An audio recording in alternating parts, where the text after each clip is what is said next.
Welcome to this edition of Owning It with Women in Experiential.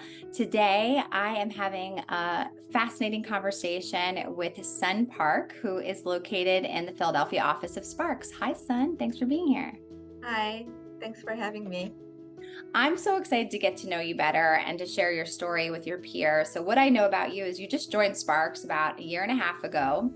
You are originally born in Korea. You did come to the US to do your college, your undergraduate degrees, and then majoring in interior design and fine arts. You clearly are creative and artistic, makes sense why you're in this industry. Then you moved back to Korea.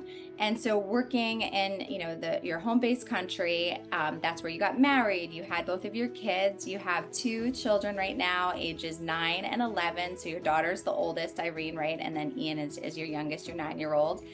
And then it sounds like you moved from Korea to California with your husband. You both kind of in parallel work in the industry.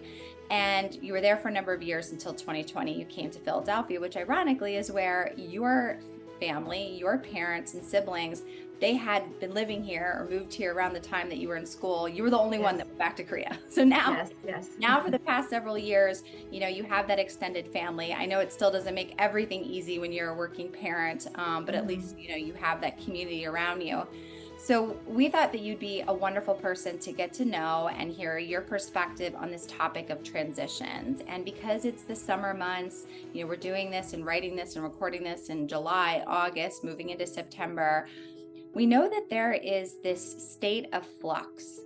And it doesn't happen just to people that are parents. It is all of us, particularly women, that play all these different roles. We feel this real pressure in the summer to slow down, be more present, have quality time, do things that we enjoy a lot. Yet it's a really short time period. Schedules are all over the place and much different than the other parts of the year.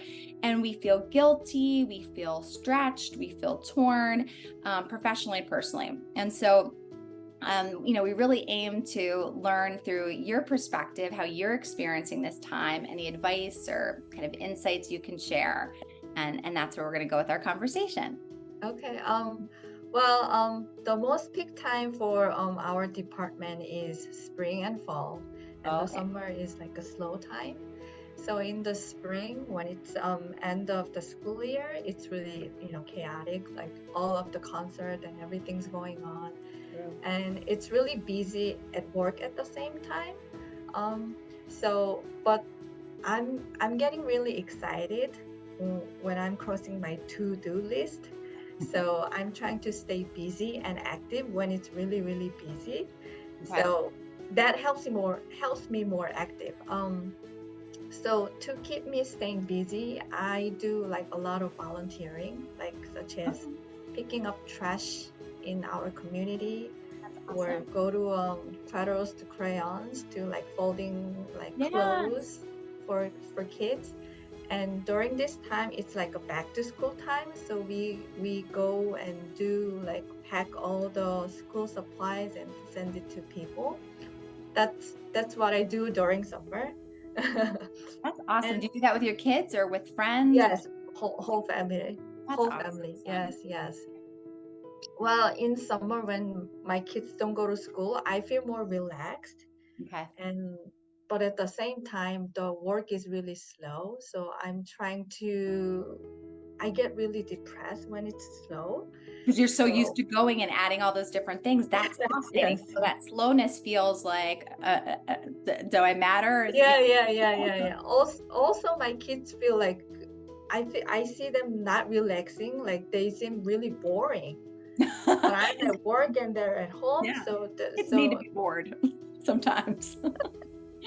So I try to get out of the office like during the lunchtime, not the working hour. Get some vitamin D, get some sunshine, walk, and like re-energy myself and be more relaxed, like better prepare for the busy season. So I'm more relaxed in summer season. Yes. So it sounds like you have some rituals that there's things that you love to do when it's busy because it probably helps you stay in that zone of being able to handle all those different things, right? And then the summer, you can do more of these things that have family values attached to them too, to help you think about the fall. But I think that's so relatable that you feel that awkwardness of when things are busy. Now, Yes. I've always struggled with that until I became incapable of multitasking. I really can't do it. Most people know, like I when I am in this zone with Sun, I don't care if the phone is beeping, what's going on. Like I have to.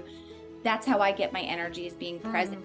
But it means that my to-do list is really impossible. Like I can't have one that's this long anymore. So it sounds like, you kind of take advantage of these cycles with work. Now, like if we think about how most women tell me all the time, they feel so stretched at work, and in their personal lives, so many different things. That's where burnout comes into play. We call it the mental emotional load, the fact that you're thinking about everything that's happening with your teammates, everybody around you, your family, your kids. It's just this never ending scroll of worry and like to-do lists. So I would love to hear any stories you have, about how you navigate that, similarly to how you kind of integrate volunteerism and your values, but any advice if you've learned things over the years about yourself. Well, at work, I'm leaning on my team a lot and ask a lot of questions. I Yeah. take a like deep breath every morning, Yeah. and I'm try to focus the work. Like for me, working in US, like my primary language is not English, so it requires a twice of time, effort, and responsibility. So sometimes I had to read emails like so many times to understand what it means and Wow. go over the work order before I have a meeting and prepare like what to ask before asking questions. So Wow. like this preparing stage has helped me truly understand the project in many different perspectives, and it leads me to decide what to add into the drawing or like how to describe into the drawing. So And thoughtful. also talk to your friends if you have any problems. Like I have three different support groups. Like first one is when there is a personal anxiety or like happening with kids, family, relationship, anything personal. I talk to my friends, like someone who could just listen to me, like don't don't judge me anything, like And question, hear are me you out. have friends all over the world, like on different time zones? Yes, I have friends in California, Georgia, like Yes. Southern. Yeah. So trying to keep in touch, that's even like admirable in of itself, but you need each Yes, other to lean on them. yes, yes, yes. And also, if there is something to celebrate, I Yeah. talk to my parents. I don't share my anxiety or like worriness, sad emotions with my family Okay. because they get more upset or they worry too much, and they give me Really, like too much advice. totally relate. um, And another group is anything related to work. I talked to my husband because we came from same um Yeah. And you're the yes, same in industry. Yeah. yes, same industry. Yes. So anything work related, I talk to my husband, and I love that. I mean, right. the number one thing is that relationships are everything. And you actually makes you more resilient leaning on people, and knowing it's okay to ask for help or ask to vent or ask for a sounding board. I love that. I think that's so admirable. I also really am fascinated by you're actually probably have a deeper knowledge and wherewithal about a project, because like you said, when you're translating, when something's not your native language and you want to make sure you understand the Mm, context, and like sometimes there's the different ways that people speak in language and slang and all that, mhm. and you're confident enough to ask questions because you care about that. I Yes, never thought about how like admirable that is. And so it probably has this like fine line where, it deserves a ton of respect that you're so thorough and thoughtful in really making sure you deliver. But also like that's a lot of extra work. And this yes, is where yes, perfectionism, I always feel like for women, we like overthink, overanalyze. So you probably have to gauge that of like, I only have you probably have a capacity where you're like, okay, this is good enough. Like now I figured it out, go. Which leads me to this question that I had about, you working with different teams and sharing the workload, and if you have any advice about making sure teams respect each other's times and we figure out how we can all be more present. And I would love if you could first like share more about the differences you see in when you were working in Korea to working like for Spark specifically. Um, well, in Korea, it's very intense, and I grew up in the culture where like we don't ask question to elders because Uh-huh. asking and as saying why is not not Respect. polite. Yeah. So so when I was in Korea, you cannot ask like same questions 3 times, 4 times. Wow.